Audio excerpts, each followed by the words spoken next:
हे आदिदेव, हे आदि पुरुष, आप आदित्य हैं। आप विश्व की उत्पत्ति के स्थान हैं। आप हमारे जन्मदाता हैं, तो वर भी दीजिए। तुम्हारी विनम्रता ने हमें प्रसन्न किया। हे कैटव, हे मधु, हम तुम्हें वरदान देते हैं कि तुम जहां चाहोगे, जिसके हाथों से चाहोगे, उसी के हाथों तुम्हें मृत्यु प्राप्त होगी। आपकी जय हो।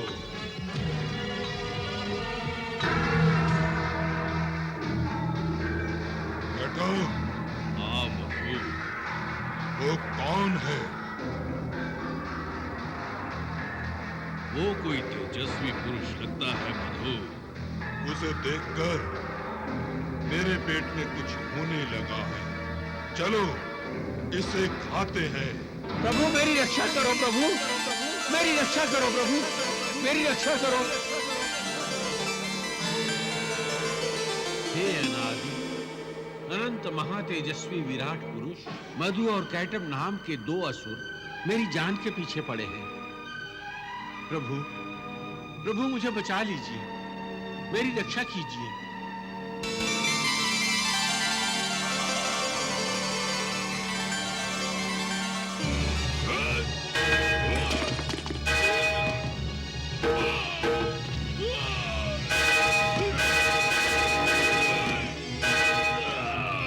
हे प्रभु, अब आप और कितने दिनों तक युद्ध करते रहेंगे?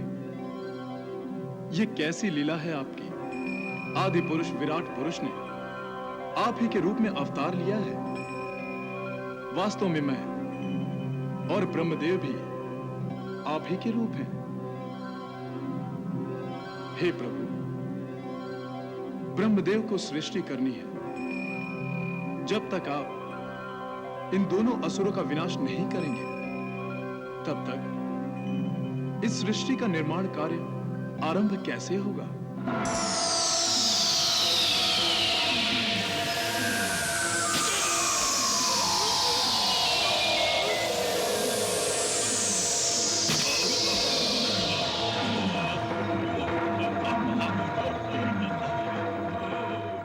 भगवान विष्णु के हाथों मरने पर मधु और कैटव दोनों का उद्धार हो गया और वो वैकुंठ लोक जा रहे थे।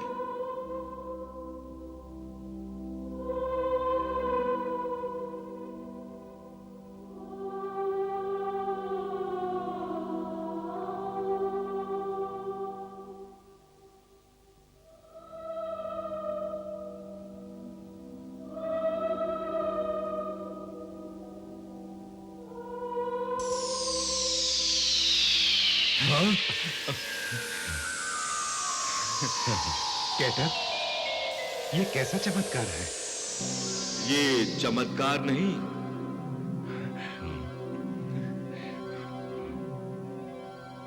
ये उस वरदान का फल है जो तुम्हें भगवान विष्णु से प्राप्त हुआ है।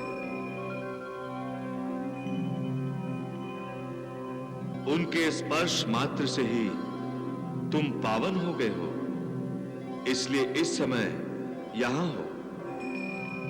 अन्यथा पुण्यात्माओं के अतिरिक्त विष्णु लोक में कोई प्रवेश नहीं कर सकता। कौन बोल रहा है? मैं बोल रहा हूं जय। जय? कौन जय? दिव्य शरीर धारण करते ही तुम जय और विजय हो गए हो।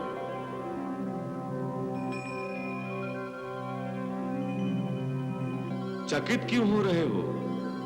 अपनी अंतरात्मा में झांको, मैं तुम्हें दिखाई दूंगा।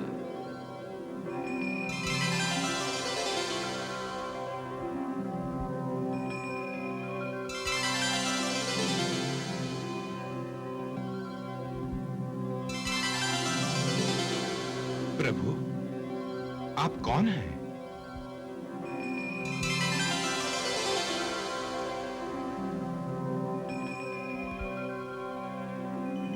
मैं परमात्मा हूं और ये मेरा परम धाम है। आप सृष्टि नियंता भगवान विष्णु? हां, मैं ही महाविष्णु हूं, सृष्टि निहंता, वो विराट पुरुष जिन्होंने आपका वध किया था, मेरा ही अंश रूप है।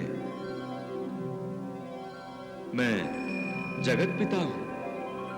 जगत कल्याण मेरा धर्म भी है और कर्म भी। मुझे कर्मों के अनुसार फल देना है। तुम दोनों ने मेरे विष्णु रूप को 3 घाव दिए थे, स्मरण है? हाँ प्रभु। उनका दंड तो तुम्हें मिलेगा ही। तुम दोनों को असुर योनि में 3 जन्म लेने होंगे, क्योंकि तुम्हारे द्वारा ही सृष्टि विकास का एक एक चरण संपन्न होना है। वो कैसे महाप्रभु? तुम दोनों की उत्पत्ति ब्रह्मदेव के साथ हुई है। ब्रह्मदेव सृष्टि उत्पन्न करेंगे और तुम दोनों सृष्टि होने नहीं दोगे। ये विरोध किस लिए महाप्रभु? सृष्टि का विकास 10 दिशाओं में होना चाहिए, इसलिए ये विरोध नहीं होगा तो सृष्टि का विकास एक ही दिशा में होगा। इस विरोध में तुम्हारा सहयोग छिपा है। तो अब हमें क्या आज्ञा है महाप्रभु? तुम दोनों इस परम धाम के द्वार के पार्षद बनकर वैकुंठ लोक में रहोगे। जो जो आज्ञा आज्ञा महाप्रभु। महाप्रभु।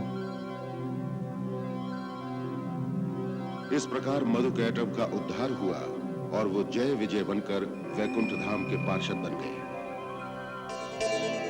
सृष्टि रचना का समय आ गया था। सृष्टि उद्भव के लिए व्याकुल हो गई थी। सृष्टि करो, सृष्टि करो, सृष्टि करो, सृष्टि करो। परमपिता ब्रह्मदेव ने भगवान विष्णु और महादेव शिव शंकर को प्रणाम किया और सृष्टि रचना के कार्य का शुभारंभ हुआ। आज्ञा अनुसार ब्रह्मा बन गए सिरजनहार।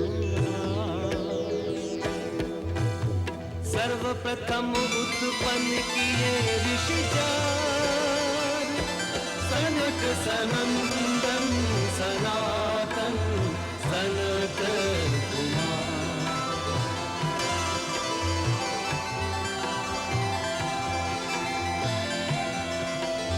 ब्रह्मा जी ने ऋषियों को किया आदेश, सृष्टि सृजन में करो तुम प्रवेश।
से उत्पन्न हुए दंपत्ति, मैंने तुम दोनों को प्रजा की वृद्धि के लिए उत्पन्न किया है।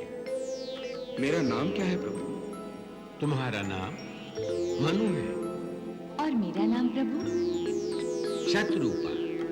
ब्रह्मा विष्णु महेश से आशीष वरदान, शनै शनै पढ़ने लगी प्रभु की सृष्टि महान।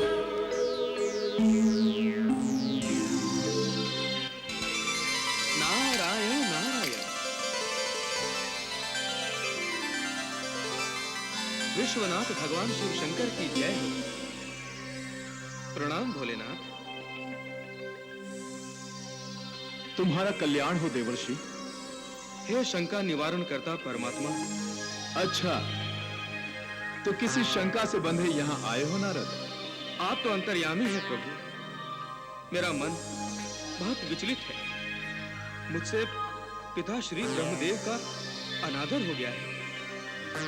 प्रभु, सृष्टि विकास के लिए वो मुझसे गृहस्थ धर्म का पालन करने की आशा रखते हैं। मैंने उन्हें निराश कर दिया प्रभु। मैं उनका आदेश स्वीकार नहीं कर सकता। आप ही बताइए मैं क्या करूं? मेरा मार्गदर्शन कीजिए प्रभु, मेरा मार्गदर्शन कीजिए। देवर्षि, आप गृहस्थ धर्म स्वीकार कर ही नहीं सकते, क्योंकि आप साक्षात प्रभु भक्ति के अवतार हैं। किंतु भोलेनाथ, आप चिंतित क्यों होते हैं देवर्षि? आपके चारों भाइयों सनक, सनंदन, सनातन और सनत कुमार ने भी तो गृहस्थ धर्म स्वीकार नहीं किया। वो देखिए, वो चारों प्रभु को पाने के लिए कैसी तपस्या कर रहे हैं।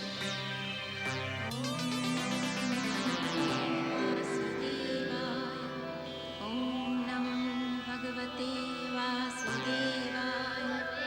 ओम नमो भगवते वासुदेवाय। नारद, तुम भी भगवान विष्णु की भक्ति करो, तुम्हारा विचलित मन स्थिर हो जाएगा। मैं कृतार्थ हुआ प्रभु। कल्याण हो देवर्षि। ओम नमो भगवते वासुदेवाय। ओम नमो भगवते वासुदेवाय। ओम नमो भगवते नारायण। ओम नमो भगवते वासुदेवाय। ओम नमो भगवते वासुदेवाय। भगवान, इस मंत्र बोध से ही मेरे मन की सारी शंकाएं दूर हो गई।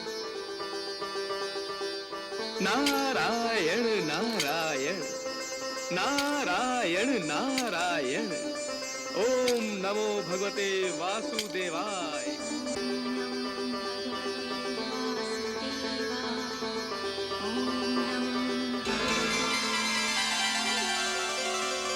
आंखें खोलो वत्स।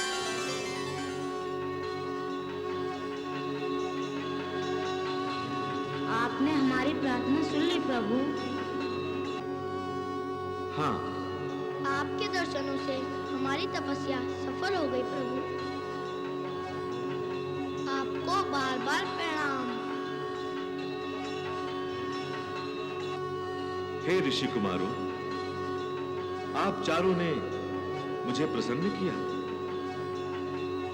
बच्चा निष्पाप होता है, निर्विकार होता है, इसीलिए आपने बालक ही रहने की कामना की, जो पूर्ण हुई, जिससे आपने मोह पर विजय प्राप्त कर ली। और अहंकार, उसे तो आपने अपने मन को स्पर्श करने का अवसर ही नहीं दिया। आप धन्य हैं। हे सनक, सनंदन, सनातन, सनत कुमार, मैं जानता हूं आप सभी इच्छाओं से परे हैं, फिर भी मैं अपनी इच्छा से आप चारों को वरदान देता हूं कि आप सदैव स्वतंत्र रहें। सृष्टि में कोई ऐसा स्थान नहीं, कोई ऐसा लोक नहीं जहां आप नहीं जा सकते। आपके लिए सृष्टि का हर द्वार खुला है। विष्णु धाम भी? हाँ सनातन, आप चारों के माध्यम से ही ज्ञान और भक्ति का प्रसार होगा। प्रभु, हम जब चाहे तब आपके प्रत्यक्ष दर्शन कर सकेंगे? निश्चय ही। हम अनुग्रहित हुए प्रभु।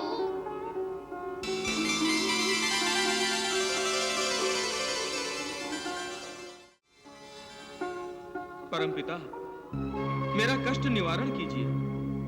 मेरी बुद्धि मुझे बहुत दुखी कर रही है। बात बात पर यह प्रश्न करती है और मैं उन प्रश्नों का उत्तर नहीं दे पाता। क्या प्रश्न है नारद? मधु कैटव को आपने राक्षस ही उत्पन्न किया था ना? हाँ, परंतु भगवान विष्णु ने अब उनका उद्धार करके उन्हें जय विजय का दिव्य रूप प्रदान करके पार्षद बना लिया है। यही तो परमपिता, एक ओर तो उन राक्षसों को अपना पार्षद बनाकर वैकुंठ द्वार पर उनकी नियुक्ति कर दी है, और दूसरी ओर मेरे बड़े भाइयों को किसी भी समय, किसी भी स्थान पर, किसी भी धाम और किसी भी लोक में प्रवेश करने की अनुज्ञा भी दे दी है। ऐसा भगवान विष्णु ने क्यों किया? कहीं मेरे भाई वैकुंठ धाम की ओर चल पड़े तो? निश्चय ही सनक, सनंदन, सनातन और सनत कुमार वैकुंठ धाम जाएंगे। परंतु क्यों? प्रभु की लीला। ये सृष्टि विकास का एक चरण है नारद। नारायण नारायण।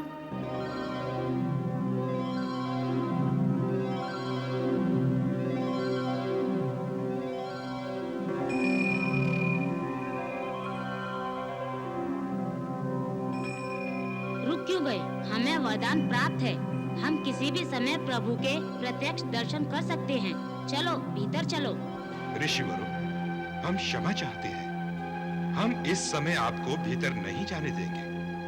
हाँ, प्रभु विश्राम कर रहे हैं। किंतु हमें तो स्वयं प्रभु ने अनुज्ञा दी है। हम किसी भी समय उनके दर्शन कर सकते हैं, इसलिए हे पार्षदों, हमें ना रोकिए, हमें जाने दीजिए। नहीं महात्माओं, हम विवश हैं। हम आपको प्रभु के विश्राम में बाधा नहीं डालने देंगे। भ्राता श्री सनंदन, जरा ध्यान से देखो, ये वैकुंठ धाम ही है। निश्चय यही वैकुंठ धाम है। वैकुंठ धाम तो निर्विकार है, यहाँ विकारों को स्थान कैसे मिला? भगवान तो मोह से परे हैं। उनके इन पार्षदों में मोह की उत्पत्ति कैसे हुई? हाँ भ्राता श्री, निरंकार परमात्मा के द्वार पर अहंकार ने आकार कैसे धारण कर लिया? आप दोनों तो परम धाम का वातावरण विकृत कर रहे हैं। आप दोनों को वैकुंठ धाम में रहने का कोई अधिकार नहीं। ऋषिवरों, हमसे भूल हो गई। हम क्षमा प्रार्थी हैं। आपका अपराध क्षमा नहीं किया जा सकता। आपको वैकुंठ धाम त्यागना होगा। नहीं ऋषिवर, हमें क्षमा कर दीजिए। 3 बार असुर योनि भोगने के पश्चात ही आपके पाप दूर होंगे और तभी आपका उद्धार होगा। नहीं, ऐसा न करें ऋषिवर, ऐसा न करें। नहीं ऋषिवर, हमें क्षमा कीजिए, हमें क्षमा कीजिए। हमें श्राप मत दीजिए ऋषिवर, हमें श्राप मत दीजिए। हमें श्राप मत दीजिए। हमें श्राप मत दीजिए ऋषिवर, हमें क्षमा कीजिए। हे जय, हे विजय,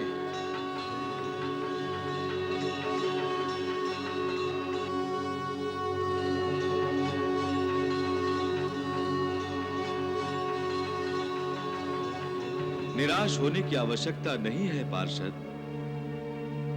वैकुंठ लोक से तुम्हारा पतन निश्चित था।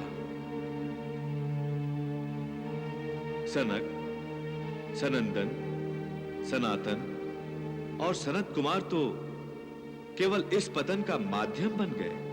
परंतु ऐसा क्यों प्रभु? क्यों? सृष्टि के विकास में तुम दोनों को ब्रह्मदेव का सहयोग देना है। असुर कुल में तुम्हें 3 जन्म लेने हैं और जन्म के पश्चात मेरा विरोध करना है।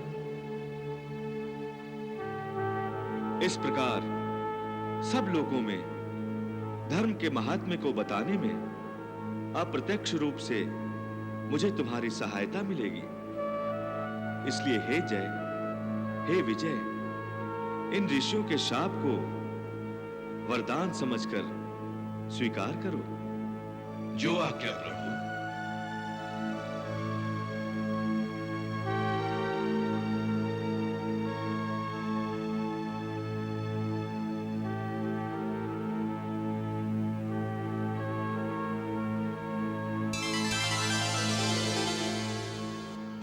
भगवान की लीला को समझना बड़ा दुष्कर है पिताश्री। जय विजय के पतन के लिए मेरे भाइयों को माध्यम बना लिया प्रभु ने। अब उत्सुकता ने मानसिक उहापोह करना आरंभ कर दिया है कि जय विजय कहां जन्म लेंगे। वत्स नारद, मेरे 10 मानस पुत्रों में से केवल कश्यप, वशिष्ठ और अत्रि, इन 3 पुत्रों ने ही गृहस्थ धर्म पालन करना स्वीकार किया है। जिनमें से वशिष्ठ और अत्रि ऋषि धर्म की मर्यादा में रहकर गृहस्थ धर्म का पालन करेंगे और कश्यप बिना किसी मर्यादा के। वत्स नारद, कश्यप के यहाँ देव भी जन्म ले सकता है और दैत्य भी। नारायण नारायण। अस्ताचलस्ताय सूर्यदेवाय नमः। महर्षि कश्यप तो संध्या वंदन कर रहे हैं। अस्ताचलस्ताय सूर्यदेवाय नमः।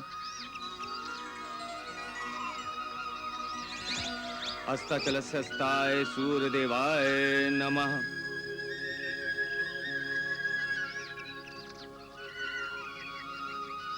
अस्ताचलस्ताय सूर्यदेवाय नमः। अस्ताचलस्ताय सूर्यदेवाय नमः। अस्ताचलस्ताय सूर्यदेवाय नमः। अस्ताचलस्ताय सूर्यदेवाय नमः। सूर्यदेवाय नमः।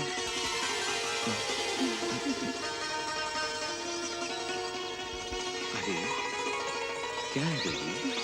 जरा इसे समझाइए स्वामी। किसे? मेरे मन को आज बहुत चंचल हो रहा है आपके लिए। ये क्या कर रही हो देवी? ये संध्या पूजा का समय है। जानती हूँ, मैंने भी अपने मन से यही कहा था। कहने लगा संध्या पूजा तो महर्षि प्रतिदिन करते हैं, आज रति पूजा हो जाए।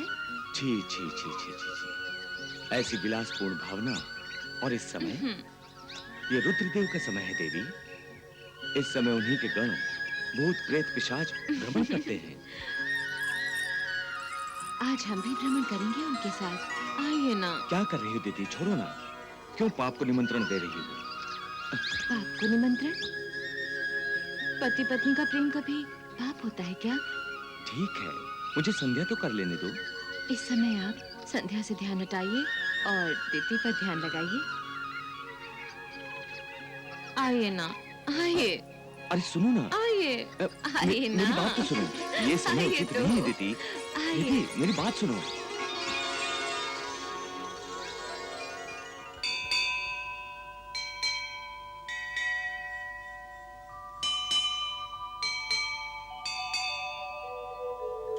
महर्षि,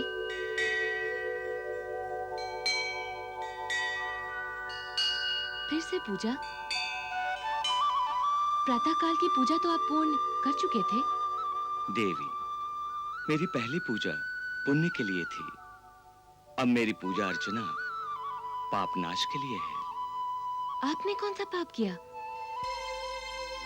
प्रत्येक कार्य समय अनुसार किया जाए तो पुण्य बन जाता है, असमय किया जाए तो पाप। असमय में किए गए यज्ञ का फल भी उल्टा हो जाता है। पुण्य के स्थान पर उसका परिणाम भी पाप बन जाता है। मैं उसी पाप का शमन करने का प्रयास कर रहा हूं, क्योंकि प्रकृति से मुझे संकेत मिल चुका है। कैसा संकेत?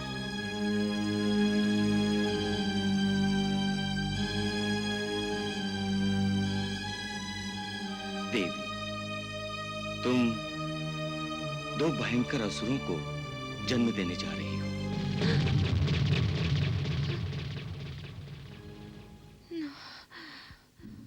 ओम रुद्रदेवाय नमः। ओम रुद्रदेवाय नमः। ओम रुद्रदेवाय नमः।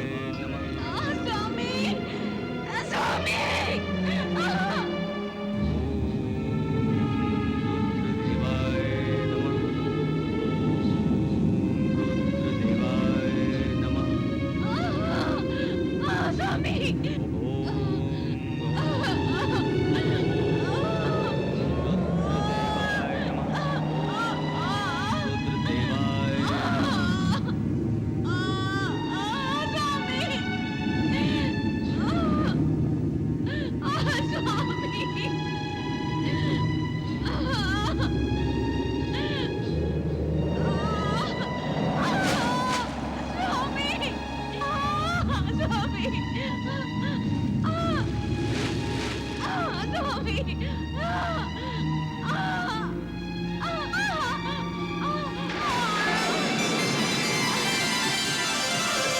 स्वामी।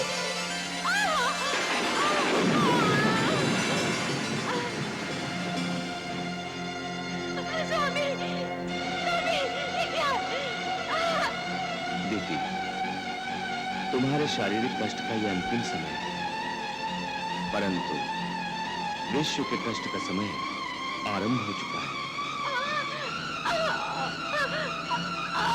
देवी, परमेश्वर तुम्हारा कल्याण करे।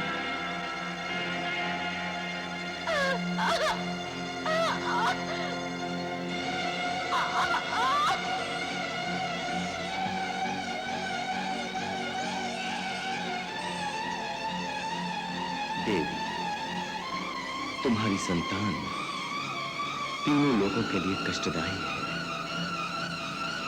ओम रुद्रदेवाय नमः। नारायण नारायण। धन्य हो प्रभु, धन्य हो। अंततः आपने पार्षदों को हिरण्याक्ष और हिरण्यकश्यप के रूप में जन्म देकर अपनी लीला का सूत्रधार बना ही लिया। नारायण नारायण, आपकी लीला अगाध है प्रभु।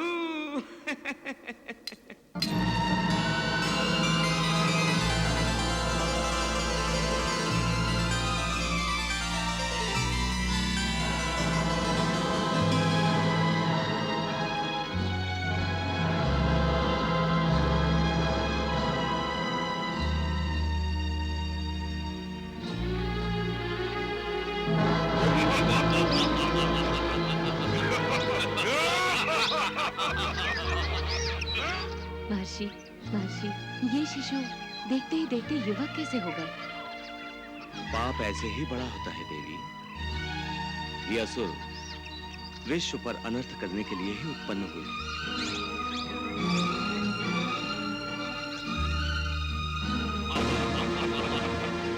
अब हम तप करेंगे। हाँ, इतना घोर तप करेंगे कि सृष्टि रचयिता ब्रह्मा हमसे प्रसन्न हो जाए। वो प्रसन्न हुए कि हमने वर मांगा। हिरण्याक्ष, हम उनसे यही वर मांगेंगे कि जब तक उनकी सृष्टि है तब तक हम दोनों का अस्तित्व रहे। तुम तो बड़े बुद्धिमान निकले।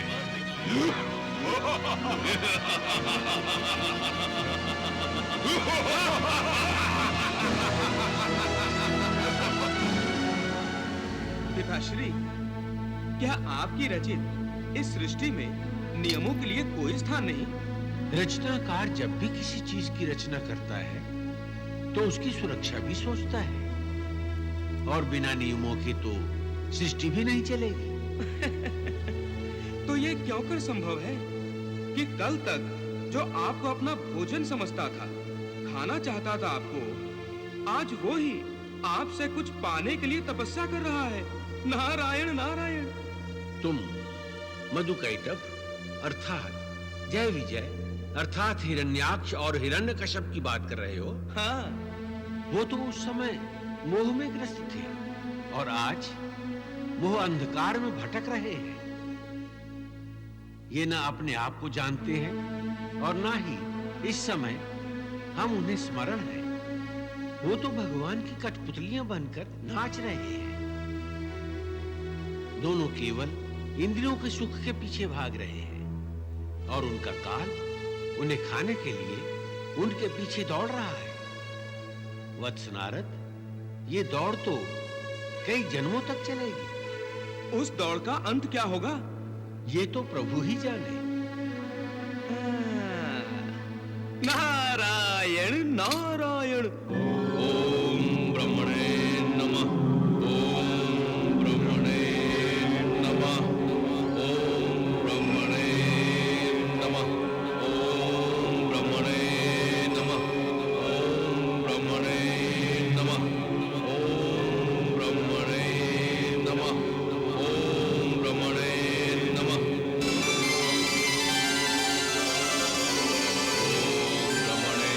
नमः। आंखें खोलो वत्स।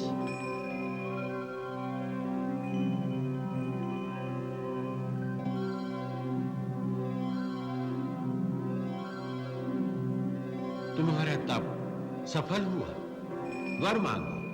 विधाता, मुझे ब्रह्मांड में सबसे अधिक बलवान बना दो। मेरा कोई वध न कर सके सिवाय भगवान के। हे पितामह, हे सृष्टि के रचयिता, हे प्रभुदेव, आप मुझे ऐसा वरदान दें कि न मैं जल में मरूं, न थल में, न धरती पर, न आकाश में, न घर के अंदर, न घर के बाहर, न मैं दिन में, न मैं रात में, न मैं देव से, न दैत्य से, न दानव से, न मानव से, न पशु, न पक्षी, इनमें से कोई भी मेरा संहार न कर सके। ब्रह्मदेव, आप मुझे यही वरदान दें। तुम्हारी मनोकामना पूरी हो।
मुझे खेद है पिताश्री, आपको देवताओं के कल्याण की चिंता ही नहीं। इतनी निराशा किस लिए नारद?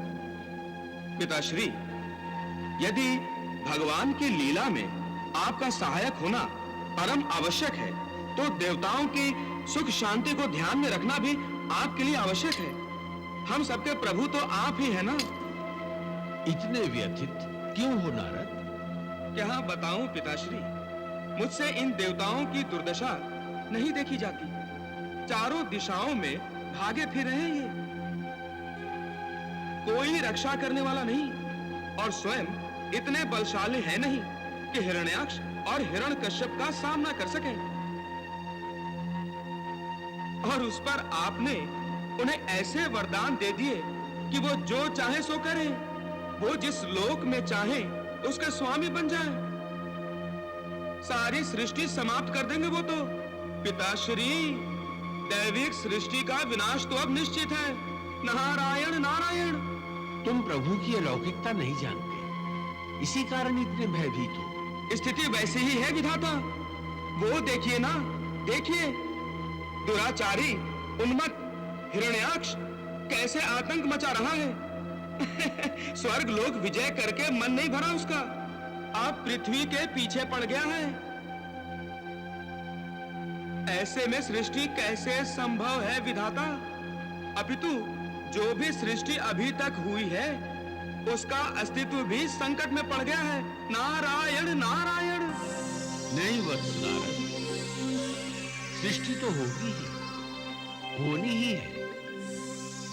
जो हो रहा है सृष्टि के विकास के लिए ही हो रहा है, और विकास की कोई एक दिशा नहीं, कोई एक लोक नहीं, और विकास का कोई एक कारण नहीं।